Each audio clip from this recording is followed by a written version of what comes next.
In this video, we're going to go over the Robinson annulation reaction. And so here we have cyclohexanone, and we're going to react with a base. Let's start with hydroxide. And so hydroxide is going to remove the alpha hydrogen, giving us an enolate ion.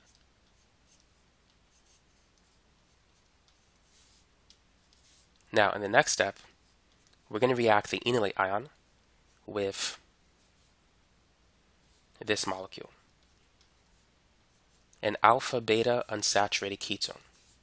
So here's the alpha carbon, this is the beta carbon. And so this step is a Michael reaction.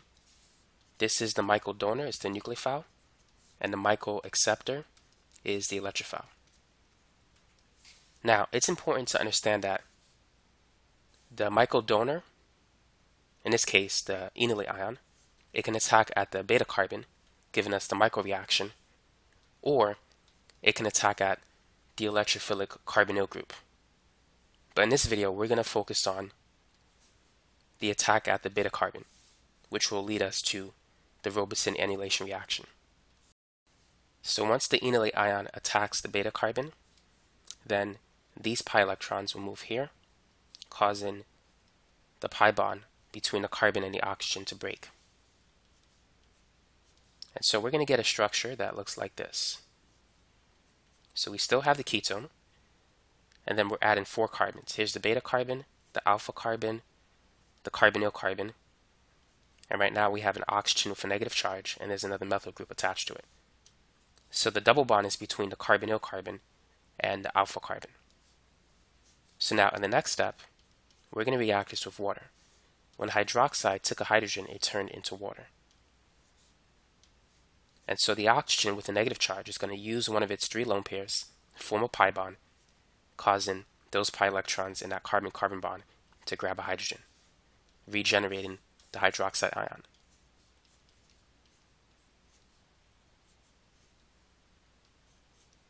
And so right now, we have this. We have a ketone with a methyl group, and there's another ketone here. Now, we can remove an alpha hydrogen on this side of the ketone, because if we do, the ring will close, forming a 6-membered ring. Whereas if we take off the alpha hydrogen here, if it attacks here, it's going to form an unstable 4-membered ring. And 6-membered rings are more stable than 4-membered rings. And so a cyclohexane ring has 0 ring strain. Therefore, we are going to remove this hydrogen with hydroxide. And so that's going to give us another enolate ion, which we can draw here.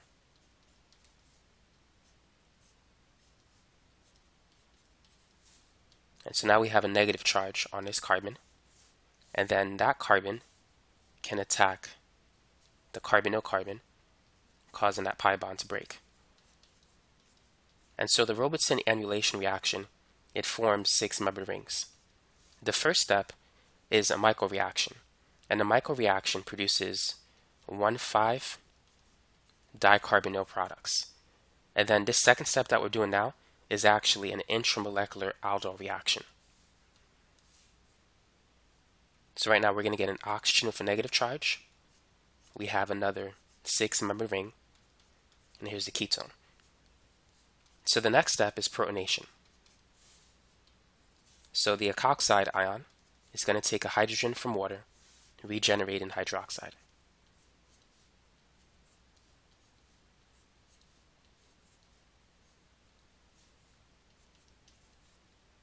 So now we have an OH group.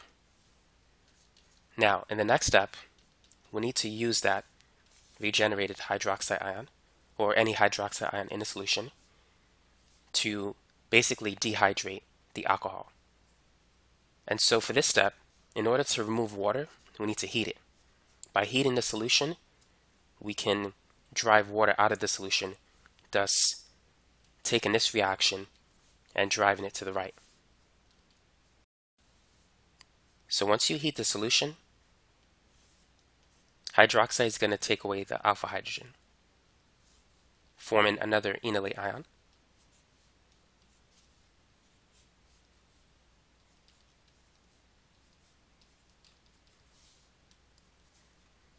And then the next step, we can use the enolate ion to eliminate the OH group. So we're going to take this lone pair, form a pi bond, and then expel the hydroxyl group.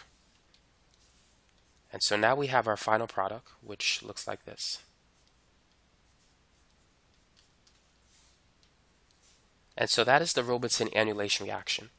It forms rings, and it's basically a microreaction with an intramolecular aldol reaction. Now let's work on another example. So let's react acetone with this alpha beta unsaturated ketone under basic conditions. So draw the Robertson annulation product that can occur in this reaction. Feel free to pause the video and work on that problem. So let's start with the ketone.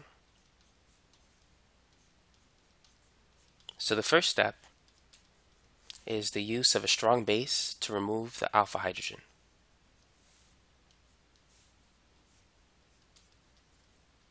Now once we have the enolate ion, we can react it with the alpha beta unsaturated ketone. So the enolate ion, it's going to attack the beta carbon of this compound, causing these pi electrons to move here, breaking the pi bond between the carbon and the oxygen. And so let's call this carbon 1, 2, 3, 4, 5, 6, and 7. So we're going to have a 7 carbon chain, which looks like this. So this is 1, 2, 3, 4, and so forth. Now on carbon 6, we have an oxygen with a negative charge. And between carbons 5 and 6, we have a double bond.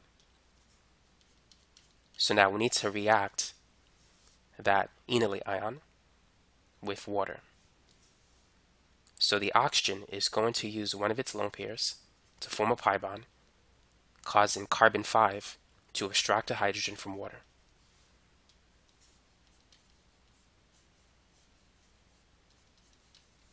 And so what we have right now is a 1,5 dicarbonyl compound, which is the typical product of a microreaction. So now let's move on to the intramolecular aldol reaction. So the next step is to take the hydroxide ion, remove a hydrogen, and form the enolate ion.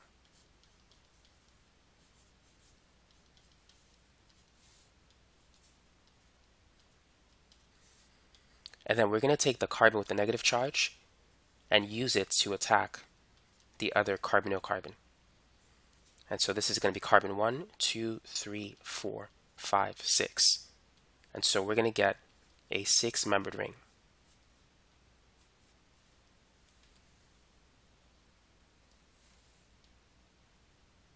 So now we're going to say that this is carbon 2.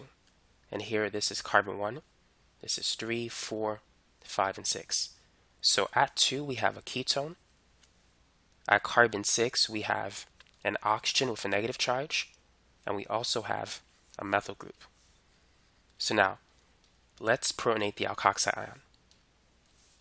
So this oxygen is going to grab a hydrogen from water, regenerating the hydroxide ion. And so the product that we have right now is called a beta hydroxy ketone.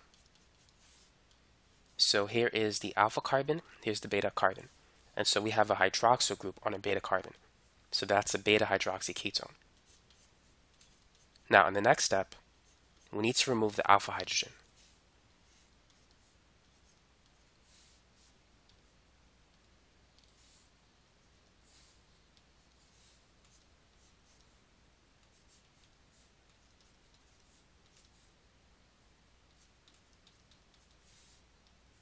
Giving us the enolate ion again.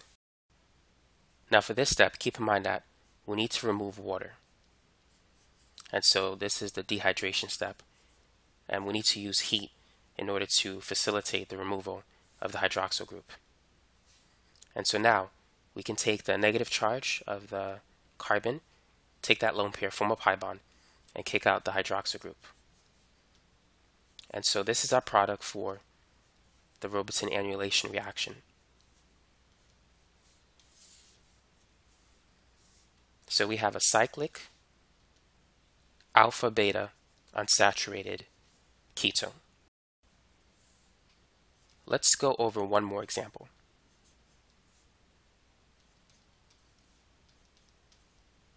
So go ahead and predict the major product between these two. Go ahead and try that. And we're using the base, of course. Now, this particular Michael donor is better than the other one because once we form an enolate ion, that enolate ion is stabilized by two carbonyl groups. And so this is a weaker base, which means that it's going to more likely attack the beta carbon as opposed to the carbonyl carbon. Strong bases prefer to attack at the carbonyl carbon, but weaker bases, they prefer to attack at the beta carbon, favoring the Michael reaction. And so an enolate with two carbonyl groups is a better Michael donor than an enolate with one carbonyl group. So like in the last example, we use this as an enolate. And so this particular enolate can attack at the beta carbon or at the carbonyl carbon because it's a stronger base. However, this one is a weaker base, and so we're going to get a much greater yield of the product that's produced when it attacks the beta carbon. And so just keep that in mind. This is a better Michael donor than this one. So this one favors conjugate addition where it attacks the beta carbon. And this one, it can attack at the beta carbon given the conjugate addition product, or it can attack at the carbonyl carbon given the direct addition product. So just keep that in mind, but we're going to focus on the reactions that lead to the conjugate addition product. So the first step is going to be deprotonation, as always.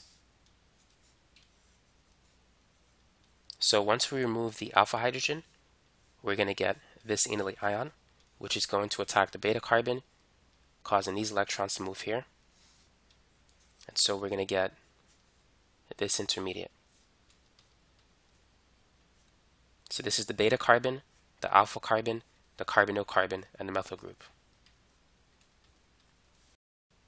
And we have a double bond between the alpha carbon and the carbonyl carbon. So the next step is going to be protonation. So this oxygen is going to reform the pi bond, causing these pi electrons to bond with the hydrogen. So this hydrogen goes to the alpha carbon.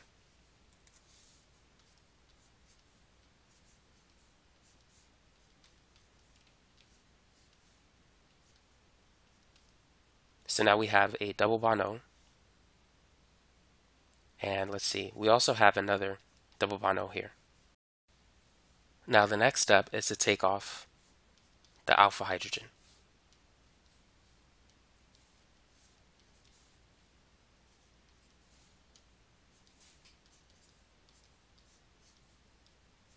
Giving us another enolate ion.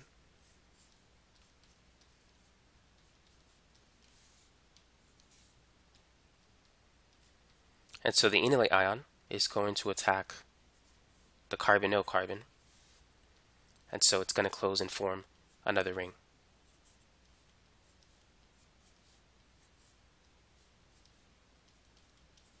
So we have an oxygen with a negative charge at this point. And so we're going to react that with water. And keep in mind, there is another ketone molecule over here.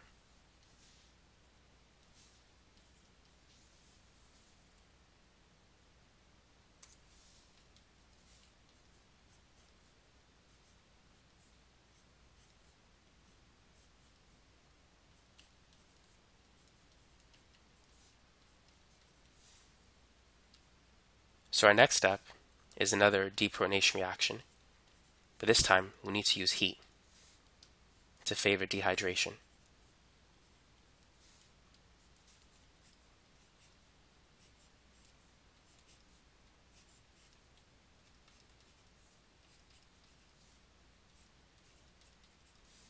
And then the final step is the removal of the hydroxyl group. And so this is it. This is the Robeson annulation product for this reaction. And so now we have a double bond in this region. So that's the final answer. Now I want to review direct addition and conjugate addition because it's relevant to this reaction. So what you need to understand is that weak bases, when they behave as nucleophiles, they prefer to attack the beta carbon. And so they favor conjugate addition. Now, if you have a strong base, when it behaves as a nucleophile, it prefers to attack at the carbonyl carbon, favoring direct addition. And so strong bases that do this would be like the Grignard reagent. Weak bases that favor conjugate addition will be like cyanide. Now keep in mind the pKa for cyanic acid is about 9. Now bases like sodium borohydride, it can do both. For this alpha beta unsaturated aldehyde, it could do direct addition and it could do conjugate addition, so you get a mixture of products. But the basic idea is that strong bases, they favor direct addition, weak bases favor conjugate addition. Now in this video we use a ketone as a microdonor, and we also use a diketone as well. The pKa for water is about 15.7. For the alpha hydrogen of a ketone, it's about 20. And for the alpha hydrogen of a diketone, it's 9. So therefore, we could say that the enolate ion is a stronger base than hydroxide, which is stronger than the enolate ion that's between two carbonyl groups. So relative to hydroxide, this is considered to be a weak base, and this is considered to be a strong base. Now let's say if we wish to compare these two microdonors with an alpha beta unsaturated aldehyde.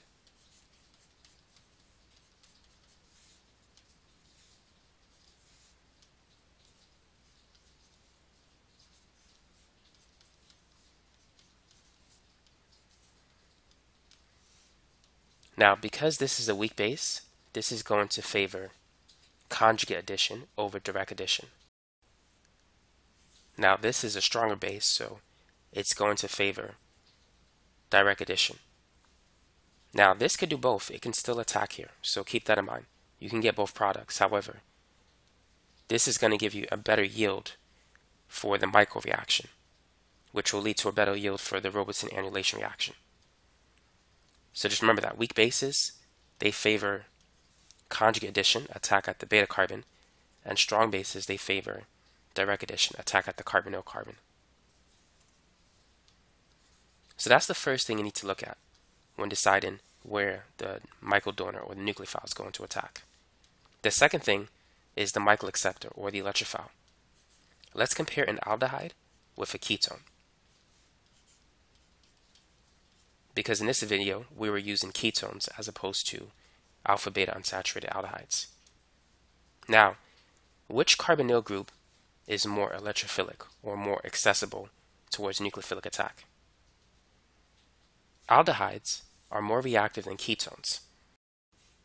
This is because the carbonyl group of an aldehyde is more accessible than the carbonyl group of a ketone. The CH3 provides some steric hindrance to this carbonyl group. At the same time, it's an electron donating group, so it makes this carbonyl group less electrophilic. And so it's easier for the enolate ion to attack the carbonyl carbon of an aldehyde, but it's more difficult to attack the carbonyl carbon of a ketone. So for this particular enolate ion, we're going to get a better yield for the microreaction and a Robeson annulation reaction. It's easier for it to attack the more accessible beta carbon. And that's what we had in this example.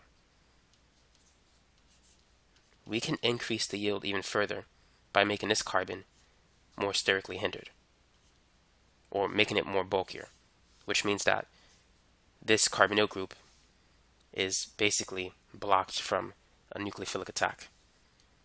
And so that will increase the yield of the conjugate addition product. So there's two things you need to look at: the strength of the base that you're using, and also the accessibility of the carbonyl group. If it's accessible, then a strong base is going to attack here. If it's not accessible, both the strong base and the weak base will attack at the beta carbon.